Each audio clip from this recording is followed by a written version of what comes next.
people in the studio audience. Yeah. Shooting live from our home. Yeah. So shout out to the audience. We appreciate y'all rocking with us on our 16th anniversary. And every other thing y'all be rocking with us on. So we appreciate y'all. Yeah. But let's jump in. We are excited to jump into this Marriage Maintenance, the podcast. So I am Samantha Westbrook, and this is my handsome, debonair, oh so fine Stop it. husband. I'm gonna keep going. Husband Devin Westbrook, and we are the Westbrooks. But who are the Westbrooks? Yes, we are pastors. Yes, we are parents. Shout out to Devin Jr., his lovely wife Darielle, aka Bree, Maya, Kayla, Christian, David, and we are grandparents. Oh my God, do I look old enough to be anybody's grandmama? Absolutely. We're grandparents. We are authors. We are entrepreneurs. Not only are we entrepreneurs, but we are knowledgepreneurs. But who are the Westbrooks? I mean, I think all those things are good in their titles, but we're so much more than that. I think we are, and not in the sense that people say creatives, but I think we are creatives. We've birthed so many things during our marriage. We're creatives. I think we're courageous. Yeah, absolutely. Right? I'm telling you, we have done things that everybody around us thought we had lost our minds for doing. Wait a minute, y'all gonna do what now? Right. That don't make sense. And every time they say that, we do it anyway. Right. And then they wind up asking us, what do we do and how do we do it? Right. And can you help us do it? Right. Right? So we've always been creative enough to go beyond what the foundation was. We to do things that people thought that we should not do, go directions that people thought we should not go. Wait a minute. So now y'all gonna birth the church. Right. Right? And listen, we just courageous enough to do it. And I think we are what happens when two go-getters get together. Oh, that's cold-blooded. I think we are what happens when two go-getters get together. I often say when people talk about us that, I don't really like the power couple thing, power, whatever. That's for people to say. However, I say that you would have been tremendous by yourself. Mm-hmm. I would have figured it out by myself. But we are what happens when two folk like us get together. When two go-getters get together, stuff crazy happens. Yeah. And I think so. I think that's who the Westbrooks are.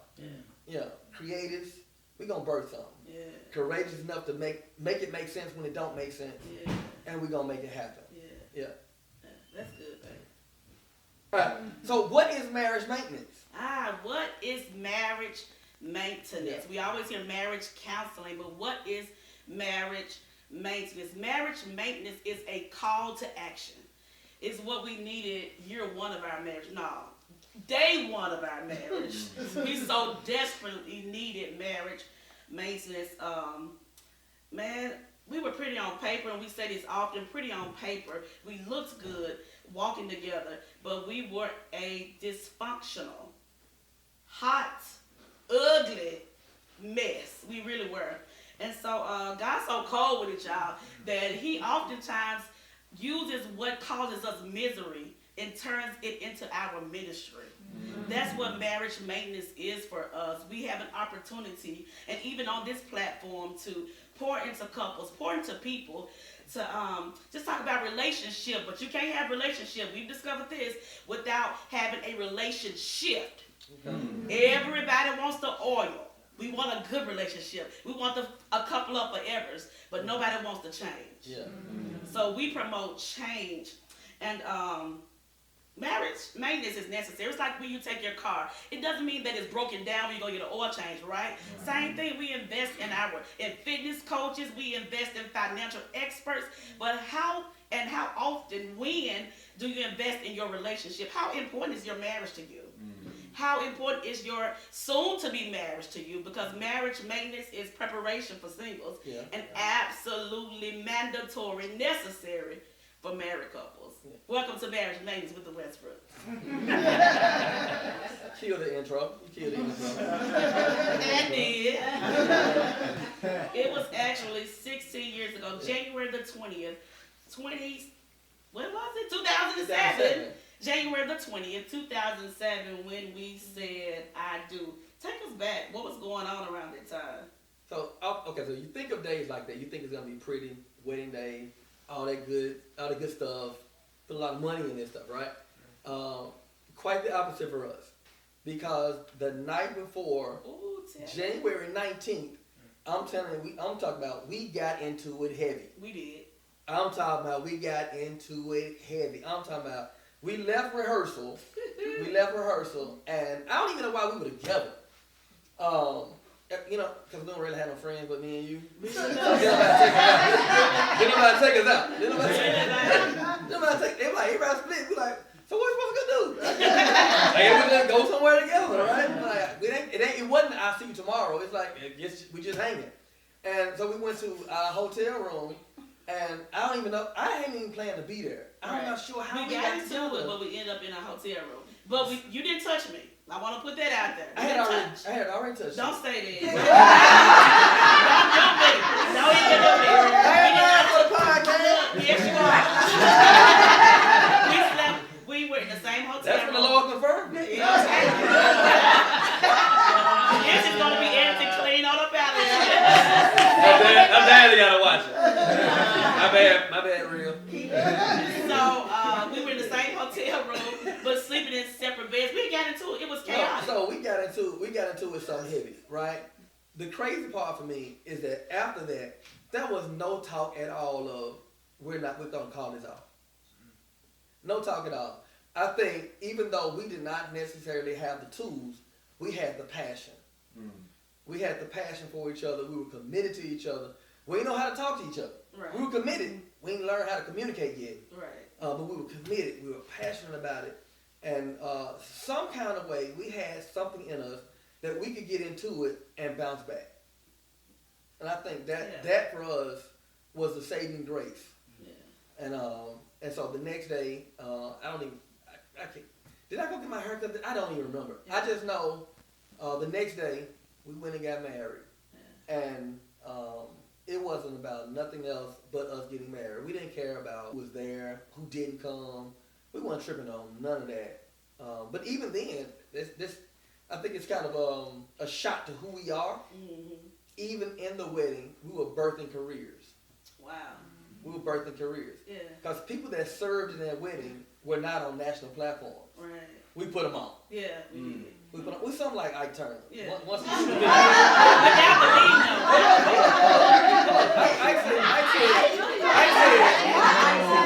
said everybody that's in this group blows up. Everybody's in this group blows up. And if you think about when we first got together and we first started doing things, poetry nights and things of that nature, the people that we had around us are all doing national major things. Absolutely. Shout out to us. Yeah.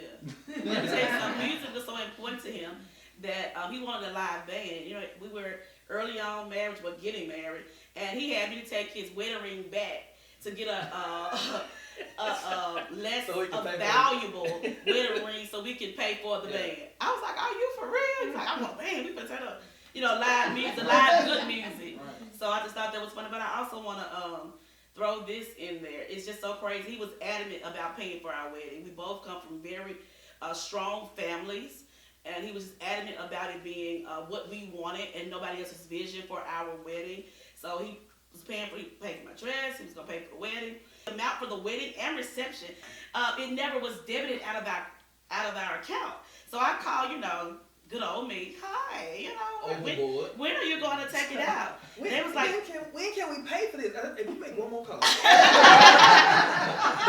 the lady who booked us took our bill with her and left. Wow. She left the establishment and she took our bill with her.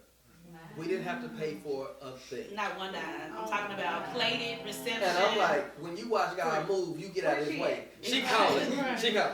Where is she? We just want to pay this bit. Ma'am, don't make that call. One more time. You get out of God's way.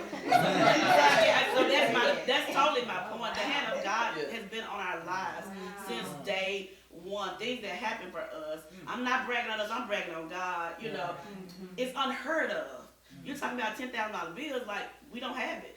She worked here, she quit, she took y'all bill up. What? Wow. Are you sure? Never came back up. And we 16 years in, and we've had a free wedding. Wow. Yeah, that doesn't happen. It don't happen. Yeah. All right. Earlier you mentioned relationship. What is one of the things that you believe contributed to a shift in our relationship? OMG. Relation shift, relation change, pivot in our relationship. I believe that one of the things that contributed to that was both of us taking ownership.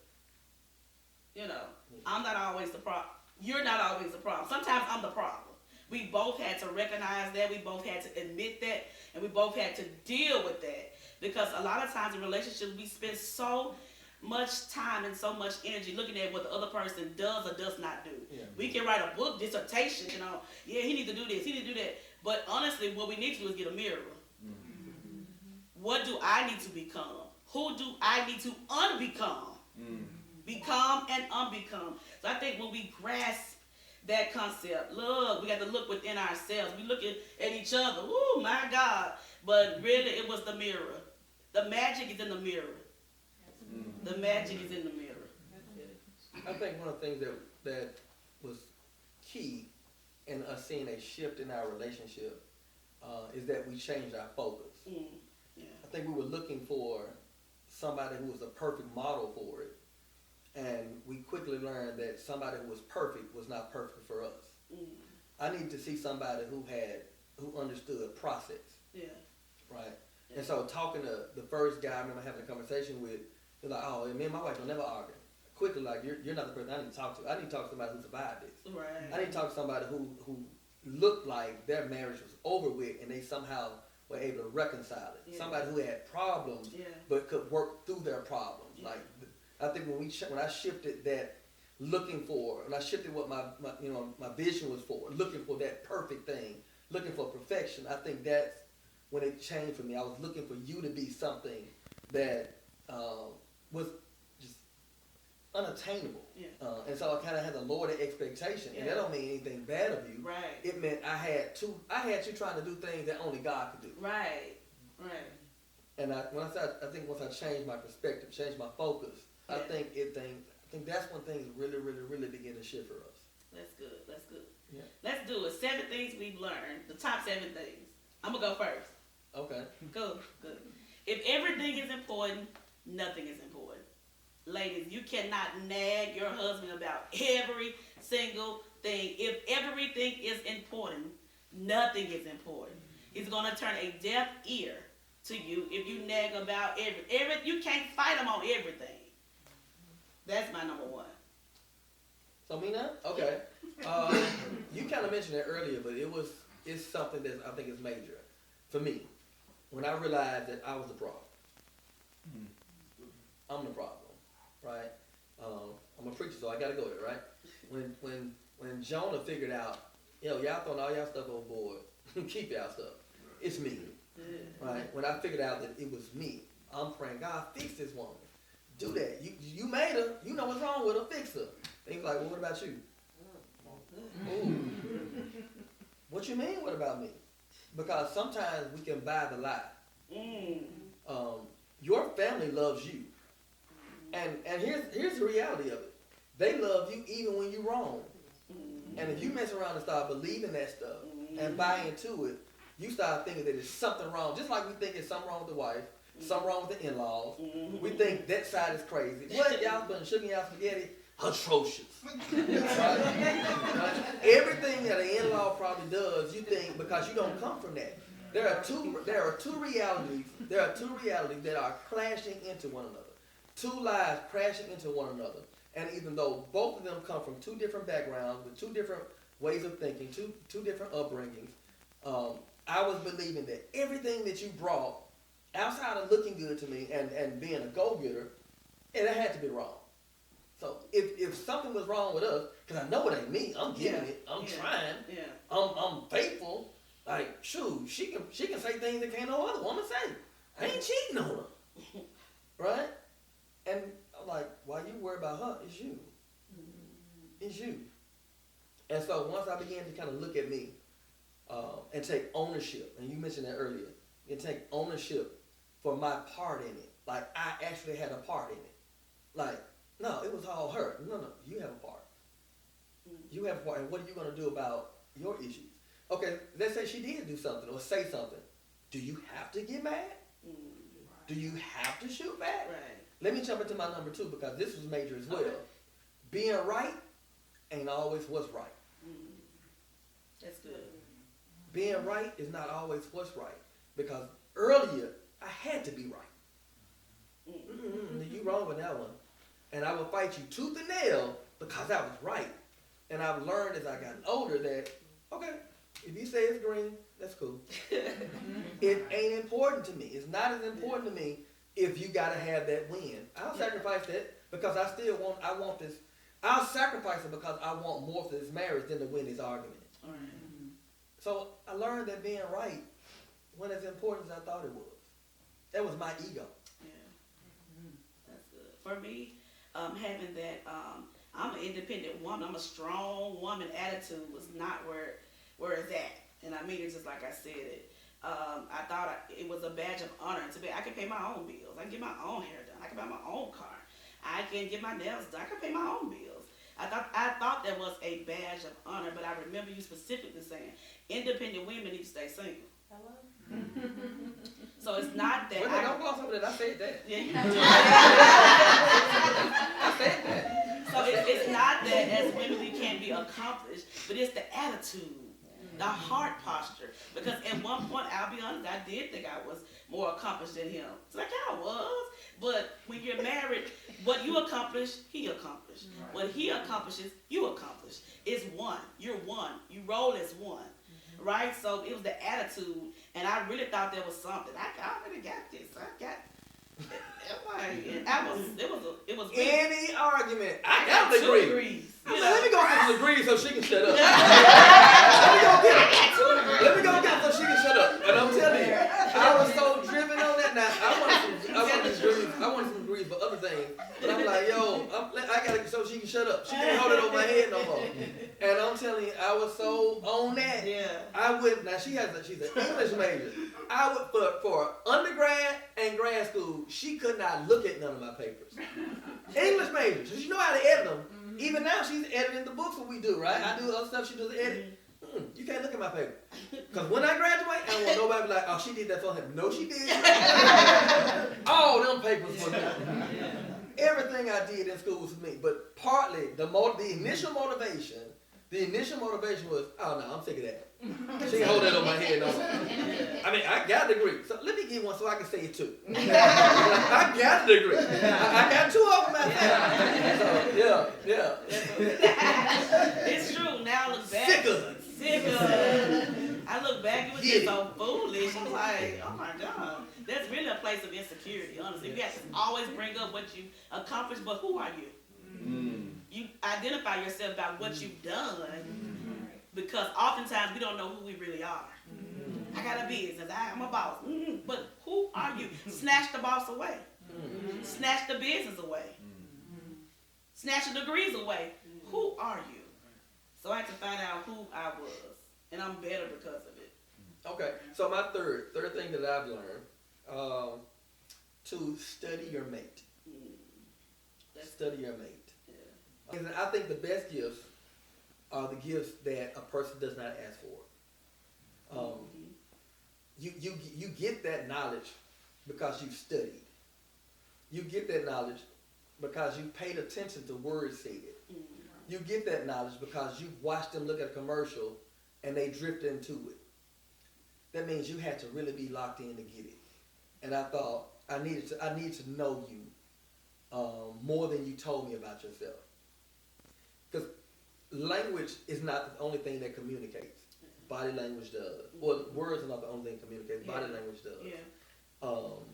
Passion for things does. And I need to know you in every way. I want to know you psychologically. Even now, when you ask things, I be like, okay, so it can be regular conversation. And I be like, unpack that. Yeah. Because I don't want to just be present. I don't want to just be in the room. I want to be present in the room. I want, when she asks me something, I can give her detailed answers about what I saw. If she preaches, I can go back to points. I heard you say this, and when you said this, and you went back. I want to be able to answer so she knows I'm there. But to do that, I mean, I had to be locked into her. I need to be locked into her. And so when I bought things, she was like, I didn't even told her I wanted that. Like, I know. I know what you want. I know when you say certain things and the way your mouth moves, oh, she's on one. Yeah. Like if she say something, if she says something and does this, she telling me, she trying to tell me something, like she's trying to prove a point, right? All those things, I know her eye movement, her body movement, all those things. I need to know you. Yeah. It was important for me to know you, so you can know that I was present for real. Right? I didn't want to just give you my last name. I want to give you my heart, my eyes, my focus, my everything. Yeah. So I need to know you. I thought it was important I think it's important to study your mate. Because oftentimes there are things that need to be shared and won't be shared. There are things that need to be said and won't be said. And I might ask you, you okay? I am. And I'm like, no, you're not. Because your love for me says I don't really want him to have to deal with, especially if it's not really things pertaining to this house. It may be some things you're dealing with career-wise or family-wise. And you'll say, no, I'm good. Like, no, you're not. What's up? Yeah. That's so good. I think that was important for me to study you. And I love you for it. Yeah. You need to. Aww. You need to. I got a degree in that. So another thing for me is that bad moments don't mean you have a bad marriage. That's good. You're gonna have, you talking about two imperfect people coming into one household from two different backgrounds. You're going to have bad moments, but it does not mean you have a bad marriage. It's how you handle those bad moments. We oftentimes say it's okay to disagree as long as you're not being disrespectful. Yeah. You're not clones, you know what I'm saying? Not Siamese twins, so you're not going to always agree, but it's how you handle those bad moments. But bad moments don't equal a bad marriage. Every relationship is a flawed relationship. I don't care who it is, because we are all... Wait. Say that one more time for people in the back. Every relationship is a flawed relationship because we are all flawed people. I don't care who you have a relationship with. Your family, your co-workers, it's flawed. It's no way it can be perfect. Your children, we try to be the best parents we are, but they're going to have something to say. They wanted two pieces of pizza, slice of pizza, something. But every relationship is a flawed relationship because we are all imperfect people. All right, last thing I've learned. To lead out of your marriage. Shout out to Dr. Berner, because he's the first person who said that. Yeah. When he said that to me, I was like, what in the world does that mean, lead out of your marriage? Yeah. And I got an understanding first by watching him, and then watching him, God took me back to something he said before we got into ministry, that our ministry would only be as strong as our marriage. Yeah. And so, and I was so on that. I wouldn't even preach if we had got into an argument. Yeah. Hey man, I need you to come over and preach. Like, I ain't, my spirit ain't right. I'm serious. Like, I would turn down opportunities because we were into it, and I did not want to be the fake preacher. Yeah. I didn't want to be the hypocritical preacher. I didn't want to be perfect out here, or like Dr. Brunner said, I'm still his stuff. Yeah. I didn't want to have this mega ministry with storefront marriage. Yeah. And so if we were not right, I wouldn't go preach. Yeah. And so God told me this years ago, that your ministry will only be strong as your marriage. And so that meant our marriage had to be strong enough for us to take on ministry. Yeah. And when we felt healthy enough about it, that's when we were able to walk into redemption. Yeah. Because I think he knew for us what we were going to be dealing with. And he saw this years ago. We didn't. Right? We didn't have a model. We didn't have an idea of marriage clearly. And even when we started redemption, we was really just trying to put things in place in terms of principles for marriage. Mm-hmm. But I think that was key for us to lead. I think we had to get us right and then learn to lead out of our marriage. Because everything for us leads out of that, right? Mm-hmm. Who we are as the Westbrooks, who we are as Pastor Devin and Pastor Sam, all those things. People that connect to us, right? And I think if we're able to be authentic because we don't have to put on the front. It really is what it is. Yeah. And I think that being true, then I think it allows us even to be more powerful in public. We don't have to pretend and act like it's okay. Right. People can come to redemption and feel like, because we know it's true, that a lot of people gonna come and watch how you are to see if I'm okay. Like if she's sitting there looking crazy, oh, he a lie. Yeah. He ain't right. Look how his wife supporting him or not supporting him. But when they do, you don't know. In doing that, let me shout out to you. In doing what you do, man, you have changed the whole trajectory of how women in ministry roll. Wow. That's true. That's facts. That's facts. Whenever we go to Cleveland, there are women who just flock to you. Girl, you making me look bad the way you be talking about your husband. I got brothers be calling me, bro, what you tell my wife to do that too. Right? You have shifted. I mean, we're around a nation full of pastors who all are drawn, ladies and husbands even, are drawn to the way you roll. And it wouldn't be that if we wasn't who we really were. That's so true. Let me jump in here. You mentioned redemption. Shout out to Redemption Church. It is the most dope and doctrinal church in Memphis, Tennessee. It's a church that we are privileged and honored to pastor. Redemption Church. If you're in Memphis, come on down 340 South 2nd Street. She gonna get a plug. I'm going. I promise you, you're gonna you can expect an explosive worship experience. He gonna preach the paint off the wall every All right, single get back to what Sunday. you were saying. I'm talking about what I'm talking about. Look, he's my man. I'm gonna stick beside him. Don't get nobody else to do it. So yeah. What's up, everybody? My name is Pastor Linda Westbrook. I am Pastor Samantha Westbrook, and we are the Westbrooks. We are the curators of marriage maintenance. What is marriage maintenance? Listen, we believe that in the beginning, God created the heavens and the earth. And from the ground, the dust of the ground, He created a man. And from the rib of the man, He created a woman. He put them together, and He called that marriage. What am I saying to you? I'm simply saying that marriage can have some dirty aspects to it. And that's where we come in. Absolutely. It's like when you take your car in for an oil change. It does not mean that your car is broken. It just means it needs a little love, a little tender love and care, a little maintenance. We offer premarital maintenance and marriage maintenance. Listen, to reserve your space with us, make sure you click the link. We are so excited to meet with you. God can redeem your dirt, but you got to be willing to do the work. We'll see you soon.